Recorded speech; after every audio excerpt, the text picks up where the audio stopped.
The text came on a Wednesday afternoon while I was reviewing quarterly reports for Meridian Hospitality Group, my event venue and restaurant management company.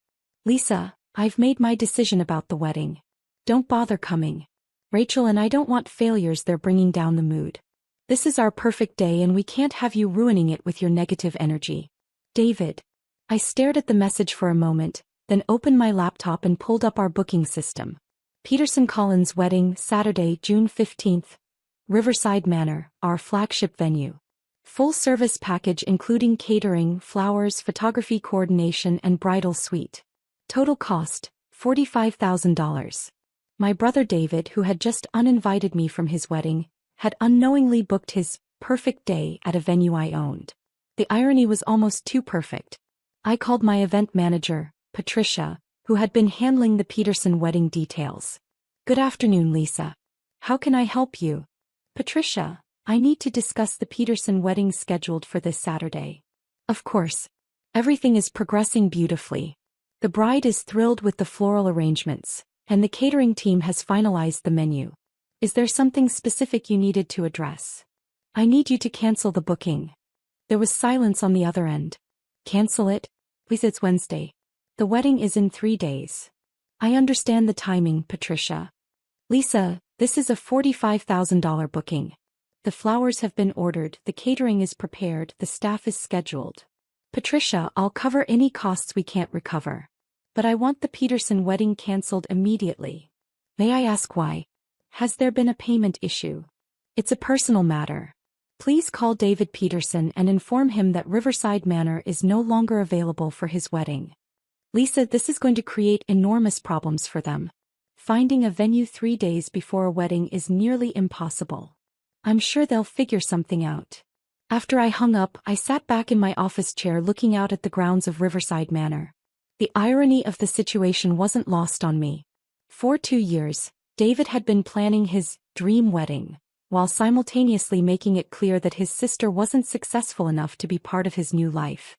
David was a marketing manager at a mid-sized firm, engaged to Rachel, a dental hygienist. They were solid middle-class professionals who had spent months bragging about their elaborate wedding plans and their rise in social status. What they didn't know was that their failure sister owned a hospitality empire worth over $30 million. Meridian Hospitality Group had started 8 years ago when I purchased a failing restaurant with money I'd made from selling my first tech startup.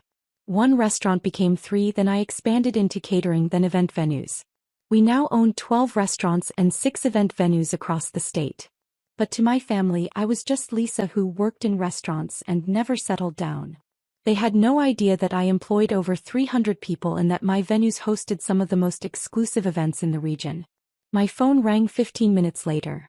David's number. Lisa. Lisa, something terrible has happened. What's wrong, David? The wedding venue canceled on us.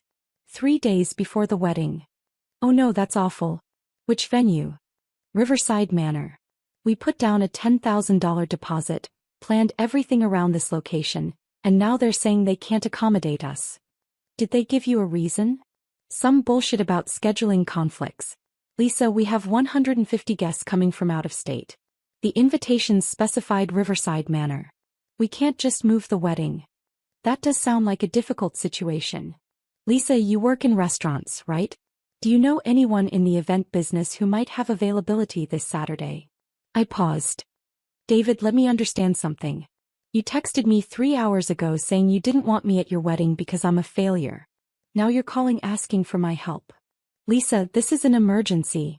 I'll deal with the wedding guest list later, but right now I need to find a venue. I see. So when you need something, I'm no longer too much of a failure to talk to. Lisa, don't make this about our family drama. My wedding is about to be ruined. Your perfect day, you mean? The one that would be ruined by having your failure sister there. Lisa, please.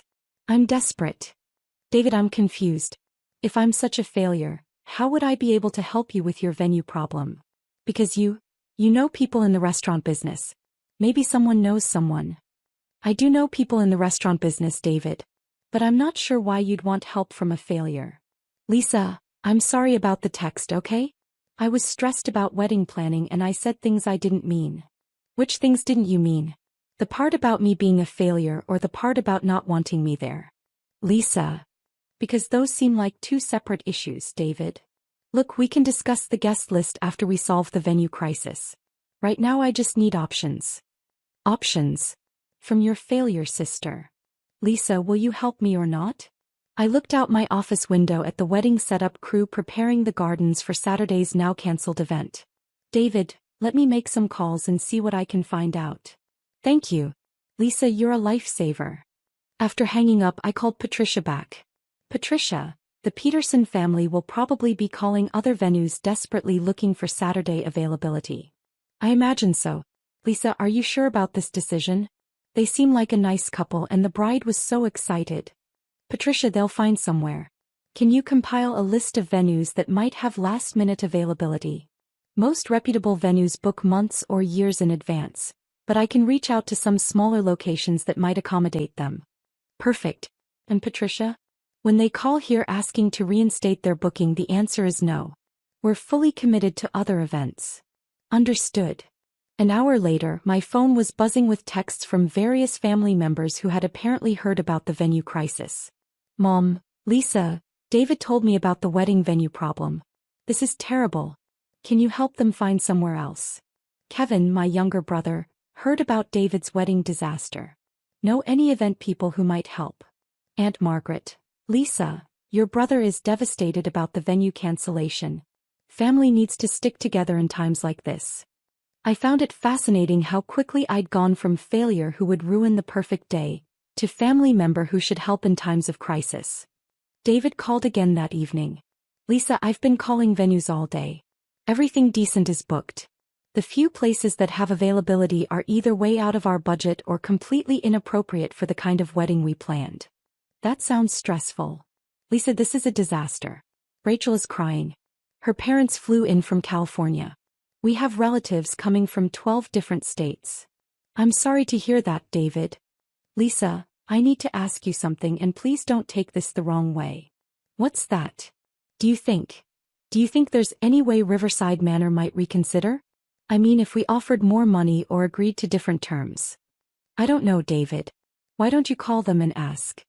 I did call them. 3 times. They keep saying the decision is final and they can't discuss it further. Lisa, you don't think this has anything to do with our text conversation earlier, do you? What do you mean? I mean, it's just a weird coincidence that they cancelled right after we had that disagreement. David, do you think I somehow convinced a high-end event venue to cancel your $45,000 wedding because you hurt my feelings? When you put it that way, it sounds ridiculous. It does sound ridiculous. You're right. I'm just stressed and looking for explanations. David, can I ask you something? Sure. What do you actually think I do for work? You work in restaurants, right? Like management or something? Something like that. Lisa, why are you asking? Just curious how you see my career. Look, I know you work hard and I'm sure you're good at what you do. But Lisa, you have to admit that your lifestyle isn't exactly traditional. How so? You're 32, you live alone, you work all the time, you don't have a family. And that makes me a failure? That's not what I meant. David, what did you mean when you called me a failure in your text? David was quiet for a moment. Lisa, I was stressed. Wedding planning is crazy and Rachel's parents have been asking about family dynamics and what? And I guess I felt like having you at the wedding might raise questions about why you're still single, why you don't have a more conventional career, why you're different from the rest of us. Different how? Lisa, you know what I mean. Kevin is married with kids. I'm getting married. You're just doing your own thing. My own thing. Yeah. And that's fine. It's fine for you. But for my wedding, I wanted everything to look perfect. Traditional. Like we're a successful family. And I don't fit that image. Lisa, don't take it personally. David, you uninvited me from your wedding because I don't make your family look successful enough. How should I take that? Lisa. Let me ask you something else, David. If you found out I was more successful than you realized, would that change how you feel about having me at your wedding? What do you mean? I mean, if it turned out that my unconventional career was actually quite lucrative, would I suddenly be welcome at your perfect day? Lisa, that's a weird hypothetical question. Is it? Look, it doesn't matter how much money you make. The point is that you don't fit the family image we want to project. The family image. Lisa, Rachel's family is very traditional. Her father is a doctor, her mother is a teacher. They expect wedding guests to be, conventional. And I'm not conventional. Right. David, let me get this straight. You uninvited me because I'm not conventional enough for Rachel's family. But now you're asking for my help finding a venue because I work in the restaurant business. Yes. Do you see the contradiction there? What contradiction? You need my professional connections to solve your problem, but my profession isn't respectable enough for your wedding. David was quiet for a long moment. Lisa, I hadn't thought about it that way. No, I don't think you had. Thursday morning, David called again. He sounded desperate. Lisa, we found a place that might work, but it's a community center and it's nothing like what we planned. Rachel is devastated. I'm sorry to hear that. Lisa, I need to ask you directly. Do you have any connections at Riverside Manor? Any way you might be able to influence their decision? I smiled. Why do you ask that? Because I've been thinking about what you said yesterday about contradictions. And I realized that I don't actually know much about your work. Go on. I know you work in restaurants, but I don't know which restaurants or what your role is or... Lisa, are you more successful than I realized? What would make you think that? Because you live in that nice downtown loft, you drive a new car, you travel. And I just assumed you were scraping by because your work seems so different from traditional careers. Different from traditional careers. Lisa, please just tell me. Do you have connections that might help us? David, what if I told you that I don't just work in restaurants? What if I told you I own restaurants? Own them. Multiple restaurants. And event venues. Lisa, are you serious? What if I told you that the reason Riverside Manor canceled your wedding is because I asked them to? There was complete silence on the other end. Lisa, what if I told you that I own Riverside Manor, David? That's impossible. Is it? Lisa, you can't own Riverside Manor. That place is worth millions. It is worth millions. Several million, actually. Lisa, stop joking around. This isn't funny. I'm not joking, David. I own Meridian Hospitality Group. We own 12 restaurants and 6 event venues, including Riverside Manor. You're serious? I'm serious. Lisa, that means your failure sister canceled your perfect wedding because you didn't want failures bringing down the mood. Oh my God. Your failure sister who owns the venue you booked for your dream wedding. Lisa, I had no idea. Of course you didn't. Because you never asked about my work beyond assuming it wasn't impressive enough for your social circle. Lisa, please. We can fix this. Can we? Yes. So I'm sorry. I'm so sorry. I had no idea you were so successful. David, I'm curious. Are you sorry because you hurt my feelings or because you found out I'm wealthier than you thought? Both. Lisa, I'm sorry I called you a failure. Are you sorry because it was mean or because it was inaccurate? Because it was both. So if I had actually been a failure, it would have been okay to uninvite me? No. That's not what I meant. David, what did you mean? I meant that I was wrong about everything. Wrong about your career, wrong about your success, wrong about uninviting you. And if you had been right about my career? If I really was struggling financially and living an unconventional life. David was quiet for a long time. Lisa, I think I would have been wrong then too. Why? Because you're my sister. And that should matter more than what kind of job you have or how much money you make. Should it? Yes. Lisa, can you forgive me? David, forgiveness and consequences are two different things. What does that mean? It means I can forgive you for being a snob, but that doesn't mean I'm going to give you back your venue. Lisa, please. We have 150 guests coming. Rachel will be humiliated. Rachel will be humiliated because her wedding venue was canceled, or because people will find out her future brother-in-law owns the venue and canceled it? Lisa. Because those are two different types of embarrassment, David. Lisa, what do you want me to do? I want you to understand that actions have consequences. I understand. Do you? Because 3 days ago, you decided your sister wasn't good enough for your wedding. Today you're asking that same sister to save your wedding. Lisa, I was wrong. About what? About everything. About you being a failure, about you not fitting our family image, about uninviting you. And what changed your mind? Finding out how successful you are. So you only respect me now because I have money? No. That's not. Lisa, that's not what I meant. What did you mean? I meant that I should have respected you before I knew about your success. Why? Because you're my sister. David, I want to ask you something and I want you to think carefully before you answer. Okay. If I wasn't wealthy, if I really was struggling financially and living an unconventional life, would I still deserve to be at your wedding? David was quiet for a long time. Yes. Why? Because family is about more than money or social status. Is it? It should be. David, do you think Rachel's parents would judge me less harshly if they knew I owned the venue where their daughter was supposed to get married? Probably. And does that tell you anything about what kind of people they are? Lisa, I think I see your point. What's my point? That if people only respect you because of your wealth or status, then their respect isn't worth having. And that I was trying to manage other people's shallow opinions instead of standing up for my family. David, I want you to think about something. What? You're asking me to save your wedding. But 3 days ago you didn't want me at your wedding. What's changed? I found out you're successful. Right. So you want me to use my success to solve your problem, but 3 days ago, you thought my success wasn't impressive enough to share your celebration. Lisa, I was wrong. Were you wrong about me not being successful, or were you wrong about success determining someone's value as a family member? Both. David, here's what's going to happen. Okay. I'm going to reinstate your wedding at Riverside Manor. Really? Lisa, thank you so much. I'm not finished. Sorry. The wedding will go on as planned with one condition.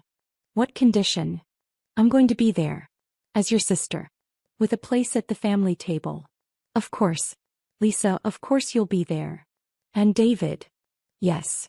When people ask about your family, you're going to introduce me as your sister who you're proud of, regardless of what they think about my career or lifestyle. I will, Lisa. I promise. And if Rachel's parents or anyone else makes comments about me being different or unconventional, you're going to defend me. I will. As I am different, David. I chose to build businesses instead of following a traditional career path. I chose to focus on professional success instead of getting married and having kids in my 20s. And those choices don't make me less valuable as a family member. You're right. Lisa, I'm really sorry. David, one more thing. Anything. You're going to tell people that I own the venue. What? You spent months bragging about having your wedding at Riverside Manor. Now you get to brag about the fact that your sister owns it. Lisa, won't that be weird? Why would it be weird? Because people will wonder why I didn't mention it before. And what will you tell them? The truth. That I didn't know how successful you were because I never bothered to ask. Saturday arrived and the wedding was beautiful. Riverside Manor looked perfect, the weather was ideal and Rachel was radiant. But the best part was watching David introduce me to guests. This is my sister Lisa. She owns Meridian Hospitality Group. They own this venue and 11 restaurants. I'm incredibly proud of her. Rachel's father approached me during the cocktail hour. Lisa, David tells me you own this place? I do. It's spectacular. You should be very proud. Thank you. David mentioned that he didn't realize the extent of your success until recently. That must have been quite a surprise for the family. I smiled. It was a surprise because no one ever asked about my work in detail. They assumed that because my career path was unconventional, it wasn't successful. Well, clearly they were wrong. Dr. Collins, can I ask you something? Of course. If I didn't own this venue, if I really was just someone who worked in restaurants and lived an unconventional life, would that make me less worthy of respect as David's sister? He looked thoughtful. You know, Lisa, that's an excellent question. And I think the honest answer is that I might have made unfair assumptions. Most people do. But you're right to point it out. Success comes in many forms and family is about more than professional achievements. During the father of the groom's speech, David surprised everyone. I want to thank my sister Lisa, who not only provided this beautiful venue for our wedding, but who taught me an important lesson this week about family and respect. Lisa, I'm sorry it took me so long to realize that you were successful all along. Not because of your business achievements, but because of who you are as a person. Thank you for saving our wedding, and more importantly, thank you for forgiving me for being an idiot." The crowd laughed and applauded, but I could see the sincerity in David's eyes. After the wedding, as the last guests were leaving, David found me on the terrace. "Lisa, can I ask you something?" "Sure." "Why did you decide to reinstate the wedding?" "Because despite everything, you're my brother and I love you." "Even though I called you a failure?" "David, you called me a failure because you didn't understand what success looks like. That's ignorance, not malice." "And the lesson?" "The lesson is that next time someone in your family seems different or unconventional, maybe ask some questions before making assumptions about their value." "I will. Lisa, I promise I will." "Good. Because your sister who works in restaurants actually runs a $30 million hospitality empire. And she might be able to help you in ways you never imagined." "30 million? 30 million. Lisa, I'm an idiot." "Yes, David. But you're my idiot brother. And that's worth something too." 6 months later, David and Rachel asked me to cater their housewarming party. Not because they needed a favor, but because they wanted to show off their successful sister to their new neighbors. The best part? David introduced me by saying, "This is my sister Lisa. She owns the company that's catering tonight, but more importantly, she's the person who taught me that family is about supporting each other, not judging each other. Success isn't just about building a business empire. Sometimes it's about teaching the people you love to see you clearly, and giving them the chance to be better family members than they've been before." The wedding at Riverside Manor became legendary in our family, not because of how beautiful it was, but because it was the day David learned that his failure sister was actually the most successful person in the room. And I learned that sometimes the best way to teach someone your worth is to let them experience the consequences of not knowing it.